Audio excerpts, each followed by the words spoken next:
Hello and welcome back everyone. My name is Lalit Soni and you are watching Target UPSC Prelims 2024 by Drishti IAS. In this initiative, we have come up with two kind of modules. One is related to your current affairs, second is your MCQ based practice series. So in this today's video, we will be talking about your current affairs with respect to the science and technology portion. This will be the fourth video of science and technology. There are 3 videos which has already been uploaded. So go ahead and watch those videos and let's start with the today's video then. Okay. So first we will start with your CERVAVAC vaccine. Okay, so this vaccine is related to your cervical cancer and this has been in India, has developed it indigenously. So you can say that it is India's first indigenously developed quadrivalent human papillomavirus vaccine. Okay, 𝐏𝐞 So please remember that this is a human papillomavirus vaccine and it is indigenously developed in India. So that is why it is even more important for us from your exam point of view.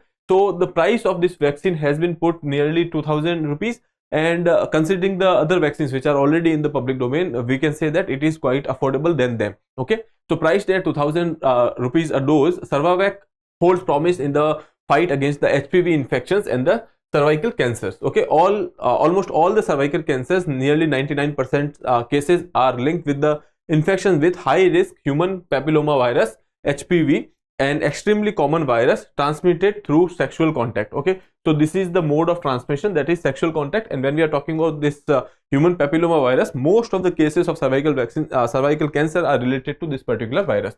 Here you can see what is HPV. It is human papillomavirus. It is main cause of cervical cancer, and HPV is a common family of virus that are transmitted through sexual contact, which we have already seen, and 99% of the cervical cancers are caused by HPV 16 and HPV 18. These are type of this particular virus, because you know that viruses goes for the modification, okay, mutations. So that is different kind of viruses when we are talking about the cervical cancer. Now cervical cancer develops in a woman's cervix, okay, and it is 4th most common type of cancer globally. And when we are talking about India, it is the 2nd most common type, okay, after breast cancer. So here you can see 2nd most common cancer among women in India after breast cancer, and approximately 1.27 lakh cases are reported annually. And we can say that this is crucial because most of the time early stage you can say detection is not possible, and because of which even it becomes deadly for the patient. Okay, prevention and the treatment, here you can see screening can detect the early signs of the disease, allowing time for the early treatment. Okay, so basically if you are going for the screening earlier, then there are chances that you can go for the treatment and there can be a cure. Then vaccines are available. There is this CERVAVAC vaccine, and then there is this 𝐏𝐸 vaccine. Okay, so these two vaccines are available in the public domain with respect to cervical cancer, but these are quite you can say expensive, and that is why the rollout of CERVAVAC vaccine is expected to be making this particular process of vaccination affordable. Okay, so that is how the reach, or you can say the reach, can be wider, and Indian government has come up with a certain initiative in this regard. So certain section of the population or women population, they will also be providing this particular vaccine by the government. Okay, so I hope this is clear. Now here second part is related to your Nobel Prize in Physics. Okay, so there are 3 people here, you can say Pierre Agostini, Ferenc Krauss, and Annie L or you can say Anne Hollier. Okay, so these are 3 person or important personalities which has got the Nobel Prize in Physics, okay, in 2023. Why they have got the Nobel Prize? Because of the development of the attosecond pulse. Okay, when we are talking about attosecond, I will tell you what is it is a measure of time. Okay, but at which level we will talk later. But when we are talking about these pulses, so you can say it is a kind of you can say light burst which is generated by their you can say research.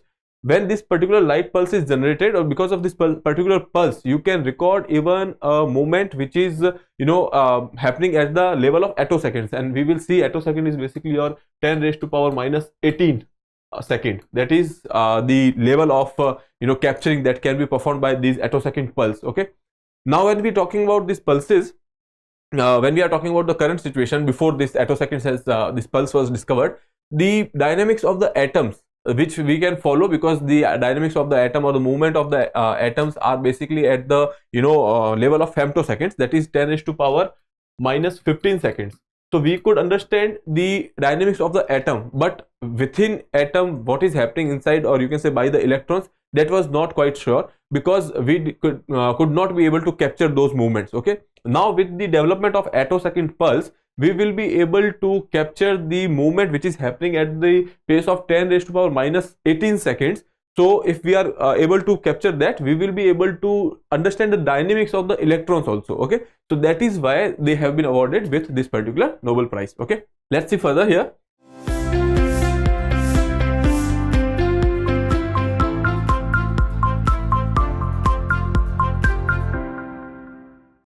Atom in molecule, or atoms in molecule exhibit movements on the order of femtoseconds, which I have already told. This is 10 raised to power minus 15 second. That is the level of movement which can be recorded in the atoms with the existing technology, which are incredibly short time intervals consisting a millionth of a billionth of a second. Okay, so here they are saying that if there is a second, if there is a billionth part of that second and the millionth part of that particular second, particular billionth of the second, that is the level, or you can say 10 raised to power minus 15 second they are talking about here. Okay, now that is the movement of atoms in a molecule which we can see at that femtoseconds level. Now coming to the electrons, electrons are even smaller in size. Okay, and they are faster, so their movement cannot be captured at femtoseconds, so you have to go for even a smaller scale.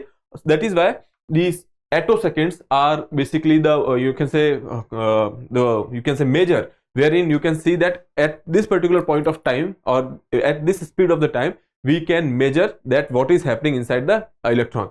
So attoseconds pulse, or you can say pulses which are generated at the level of attoseconds, are basically useful in capturing the movement of electrons. Okay, so basically when we are talking about this attosecond pulse, you know that we have this we used to have these cameras wherein when you click, there is this shutter which is clicks with that. Okay, now that is the beam of ray which has been passed, and then photograph is captured. Similarly, in attoseconds, there will be a pulse, or you can say a burst of light which will be generated over there, and that will capture that particular movement of electron. Okay, I hope this is clear. You don't have to go into details of all these things, just know that atoms movements are recorded at 10 raised to power minus 15, that is femtoseconds. Now electrons movements can be recorded with the help of attoseconds pulse, which are taking or capturing the movement at the level of 10 raised to power minus 18 seconds. Okay, I hope this is clear. Now we can move further. All these things we have already discussed. Here you can say that this is the age of universe. When we are talking about 1 second, that is a billionth of that particular second. Okay, then we will come at the 1 second, and when we are talking about an attosecond, then again you can see we will divide this particular second in 1 billionth of a 1 billionth. Okay, ultimately 10 raised to power minus 18. That is basically the measurement. Okay, now what are the applications? So application, you can say there are application in observing the movement of electron, which we have already seen, rapidly transforming insulators into conductors. Okay, now when we are talking about conductors are nothing but the movement of electrons. The faster the movement of electron, that will be higher degree of conductivity over there.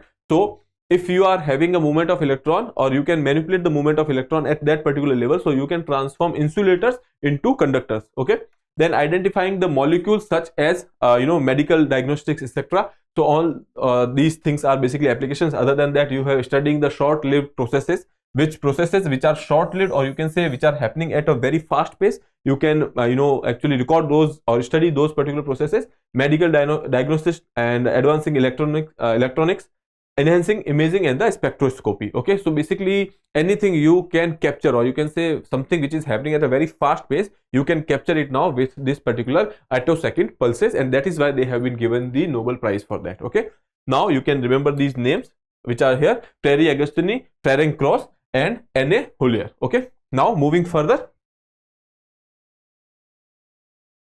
So now coming to the Nobel Prize in Chemistry in 2023.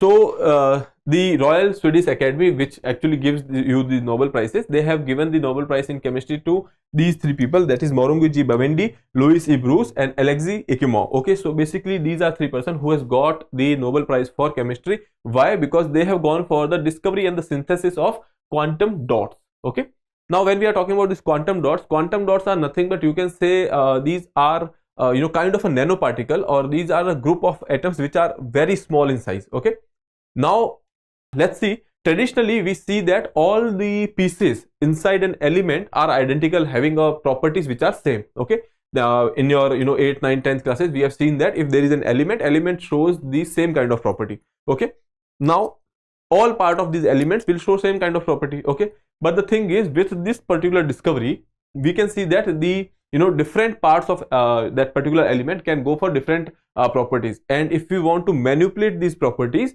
okay, so at the level of quantum dots you can manipulate them, and you can make a element which is as per your desires. Okay, so you can go for the creation of the semiconductors at the nanoparticle level. Okay, so that is what has been the discovery which has been done by these three people, and for that they have been awarded with the you can say Nobel Prize. Okay, discovery and the synthesis of quantum dots. You just have to remember the names and this particular discovery for which Nobel Prize has been given. Now let's see what is quantum dot. Now imagine the structure of Earth, or you can say size of the Earth. Okay, with respect to the size of the Earth, what is the size of football? Okay, now imagine the size of football and again divide that particular football into this particular ratio. Like what is the size of Earth to the football, and to the same level the quantum dots are so small in their nature. Okay, here you can say quantum dots are tiny crystals, often consisting of just a few thousand atoms made from the semiconductor materials. Okay, so they are made of the semiconductor materials. They are few thousand group of few thousand atoms. Now when we are talking about these particular quantum dots, they are of size of a nanoscale. Okay, so here you can say the size ratio of the quantum dots to a football is about the same as the football to the Earth. Okay, so that is the ratio of basically quantum dots. You can imagine the small size of these quantum dots.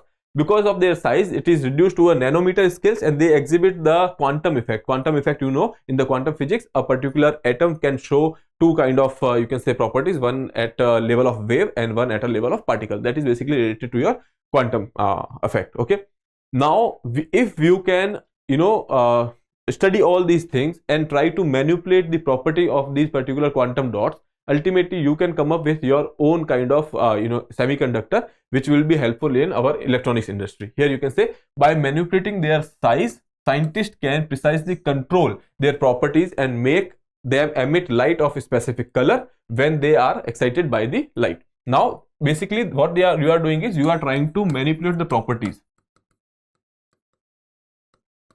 Okay, manipulating the properties, and by doing that you will kind of get the you can say structure which is important for you, or you can say that can be used by you for some specific purpose. Okay, so that is about quantum dots. Here you can see there are certain applications when we are talking about the display technology. Whenever we talk about these quantum physics, they are quite important in the display technology, electronics, etc.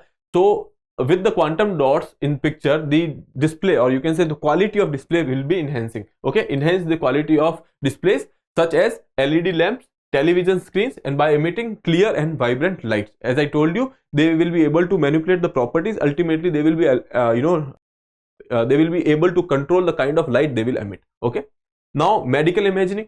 Now they can illuminate the tumor tissues in the body. You have a tumor, that you have a cancer, and you can actually send these nanoparticles over there, and they can specifically attach to that particular tumor cell, and that you can say they can emit a particular type of light or start illuminating that particular cell, and now doctors can target delivery the drugs. Okay, so that is another usefulness of or you can say use in the medical science, that is related to your medical imaging. Okay, during the surgeries, aiding surgeons in the precise removal. Okay, now flexible electronics, obviously these are semiconductors, so they can be useful in the electronics as well. Slimmer solar cells. Solar cells are basically somehow made of the electronics items, or use of semiconductor is quite prominent in the solar cells, and with the size of the quantum dots, the slimmer you can say version of the solar cell can be produced. Okay, so all these are basically the applications. Now coming to the next part, that is your Nobel Prize in medical science, or you can say medicine in 2023. Okay, now two people, that is 𝐈𝐀𝐒 𝐏𝐫𝐞𝐥𝐢𝐬 and Drew Weissman, has been given Nobel Prize for their work on nucleoside based modification of messenger RNA. Okay, mRNA. When we are talking about this mRNA are basically, you can say, messengers which has been sending a particular type of information to the cells. Okay, now this particular information is sent to the cells, and then they have to produce cell accordingly. Okay, so that is the job of your messenger RNA. The discovery by the two Nobel laureates has or were critical for the development of the effective mRNA vaccine against the COVID-19. Now, because of this particular discovery, they have been awarded with this particular Nobel Prize. Okay, these are the two people, 𝐏𝐤 𝐏𝐫𝐞 and the Drew Weissman. Okay, now let's see what they have done. When we are talking about these messenger RNAs, there are one, natural mRNAs are available in the body.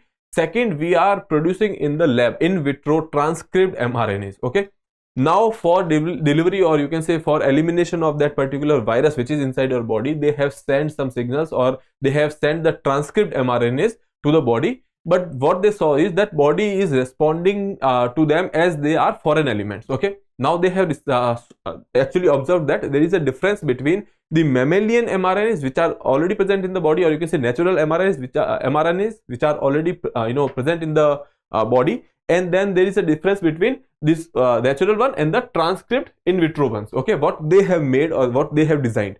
So they have seen that there is a some kind of distinction is there. Okay, now they have to eliminate this particular distinctions, because body was considering them as a foreign body, and ultimately they were supposed to help the body in fighting that particular virus, but again body was responding against them. Okay, so that was a negative impact which was happening. So they have come up with the idea that we will change this transcript mRNA in such a way that the body will not identify them as a foreign body, but they will identify as them as their own. Okay, and once that happens, they will help in the elimination of the virus. Okay, so they have what they have done. The question was why these mRNAs are considered foreign, unlike the mRNAs from the mammalian cells which didn't trigger the same response. Okay, now this led them to realize that there must be a distinct property which is separating the two of them.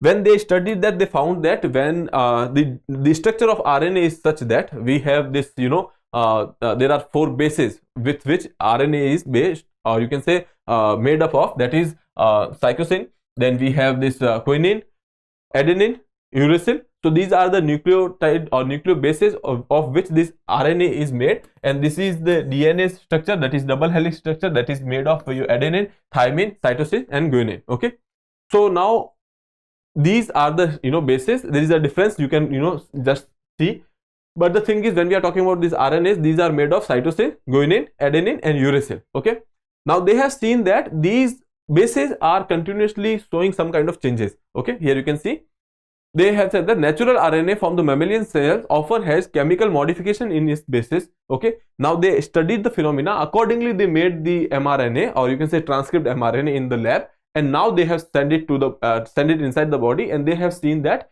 now it is working. Now the immune response is working according to our you can say desire, and that is fighting the infection, the viral infections. Okay, now these two people have researched and removed the critical obstacle and making mRNA more suitable for the clinical applications. Okay, so ultimately whatever issue was there, they have sorted that issue, and then they have come up with the mRNA vaccine in the COVID times. Okay, so that is about this particular thing. And here you can say this is the normal or unmodified RNA. Here these are the, you can say, messenger RNA which has been sent to the cell. Okay, and now they have seen that they are making antibodies. There is a inflammatory responses, or you can say there is a triggered immune response inside the body which is not letting them fight the viral infection. Okay, now they have made a modification in the your transcript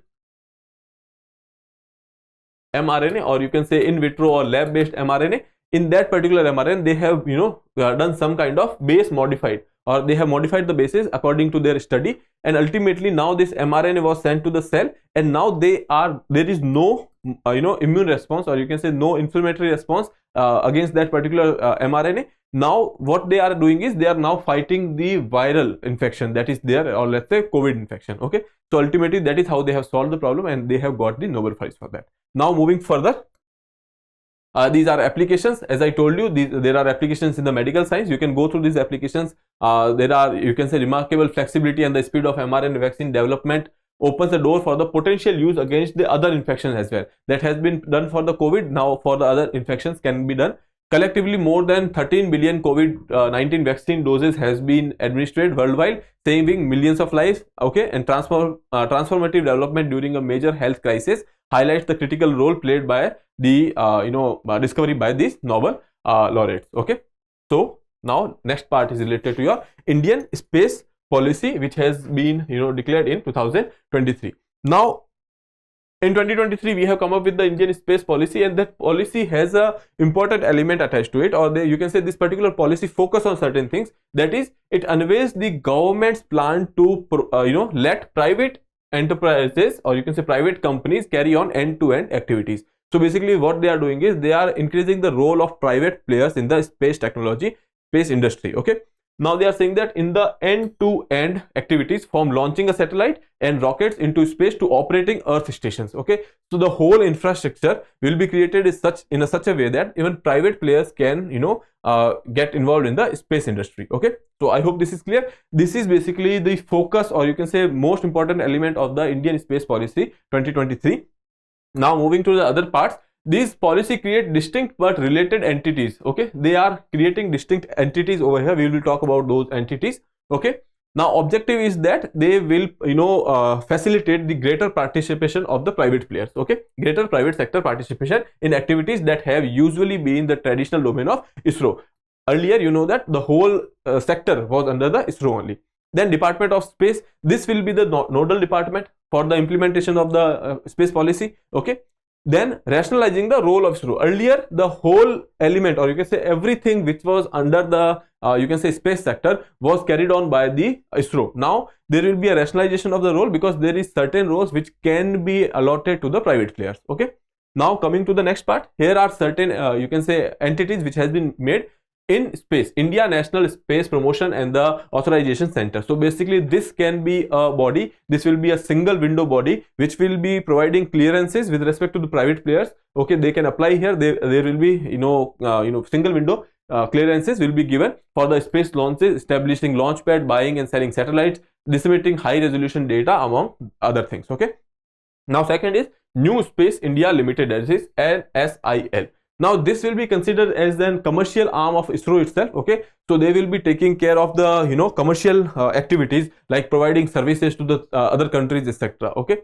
it will be responsible for the commercializing space technologies and platforms. It is considered as the commercial arms. Like, let's say there is a country like some island country is there, they want to launch their satellites, but they do not have the launching capacities. Okay, so they can come to us for such services. Okay, so that is what in Space India, New Space India Limited will be. Okay, and in space, I have told you, this will be a single window authorization agency. Okay, now coming to the next part, that is Reusable Launch Vehicle Technology Demonstration. You can remember that RLV, this is your reusable launch vehicles. Now with the name, it is clear that they are using a vehicle, or you can say a launcher, which will be reused again and again. Okay, here you can see a picture.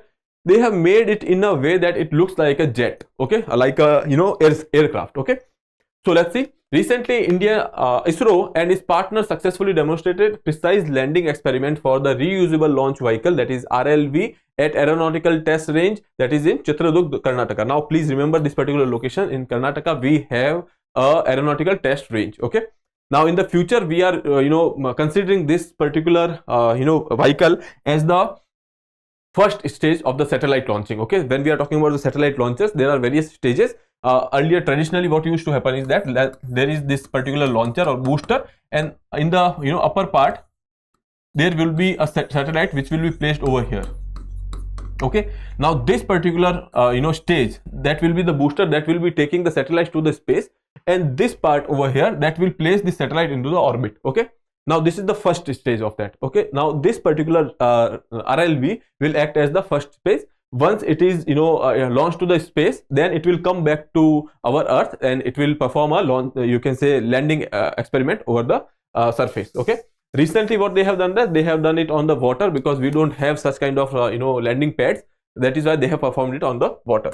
Here you can see, earlier, as I told you, there will be these particular vehicles that will go, and then they will be in the space. They will place it in the orbit, and this particular portion will be acting as the debris. Okay, but now here what will happen is that they will go over there, they will send the satellite in the space, and that booster will place it in the orbit. Now they will come back as a descent phase, and they will come back and touch the surface, or you can say water surface, or the landing pad if they're available.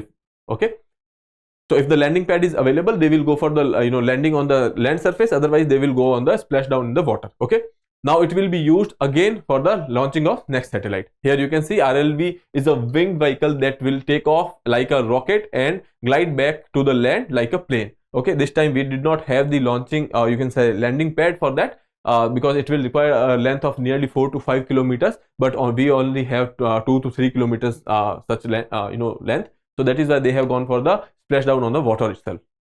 Okay, so this will reduce the cost of, because every time if you have a build a rocket vehicle, you can say launch vehicle, and it will go and act as a debris, then it is of no use.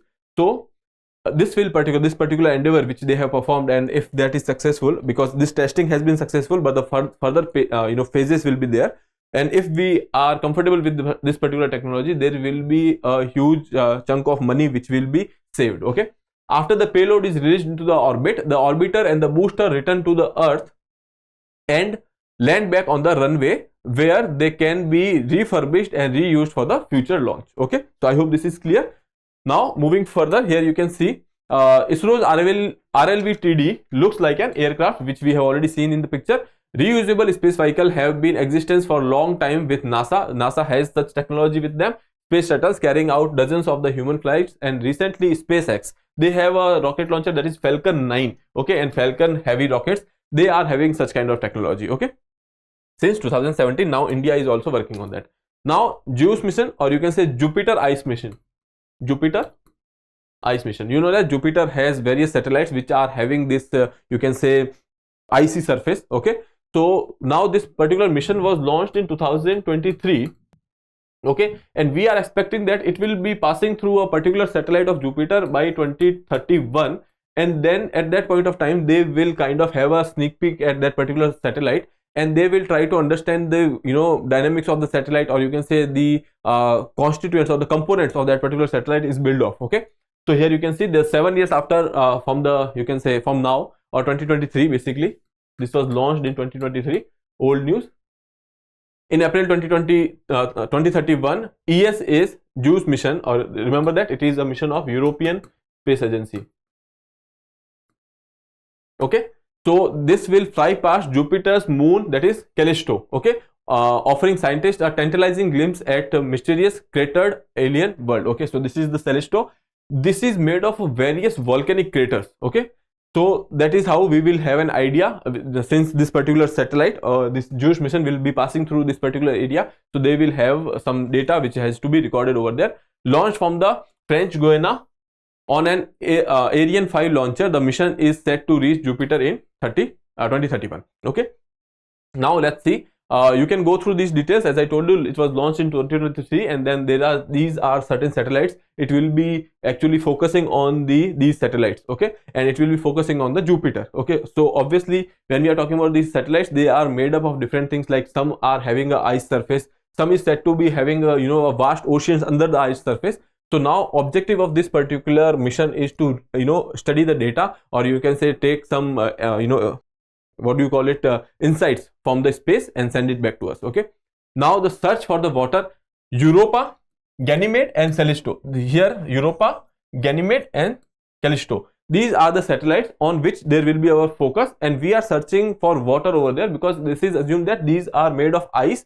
So there are chances that under the icy surface there can be huge oceans. Okay, when we are talking about this Ganymede, we are hoping that it will have a more than Earth's you can say size. It will have a oceans which are larger than the size of Earth's oceans. Okay, here you can say Europa, Ganymede, Callisto, here are basically icy landscapes with scientists almost certain that they possess underground oceans of liquid water. Europa's oceans alone might have more than double the water of the Earth's oceans. Okay, so that is why we are searching that with whether there is availability of water or not. If there is availability of water, there are high chances that there is a chance of life which can be possible. Life can be possible over there. So basically we are looking for the questions of the habitability or the possibility of life over there. Now what will this Jupiter ice will do, or JUICE will do? The mission will make detailed observation of the giant gas planet, that is Jupiter, and its 3 large ocean bearing moons with a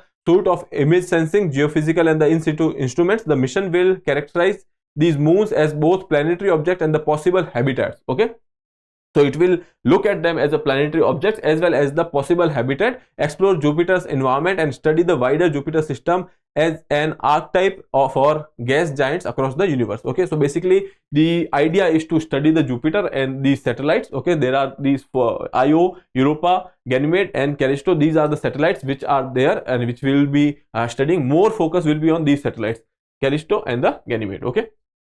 Here you can see the main objective of the mission is to create detailed maps of the moon's surface. Here when we are talking about these moons, or this is basically Jupiter's moons. They are also satellites because they are revolving around the Jupiter. Okay, so they are basically natural satellites, and that is why we are calling them as moons. Okay, so Jupiter's moon surface and look for the potential habitable environment by analyzing the water bodies underneath.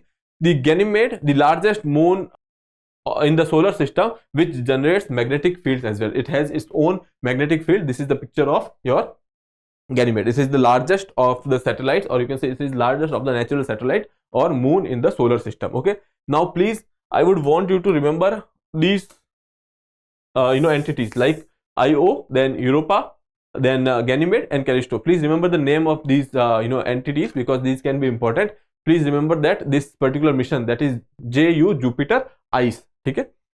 Okay, now we can move further with the next article, which is related to your NavIC. Okay, navigation in Indian constellation, or is an Indian regional navigation satellite system, that is IRNSS.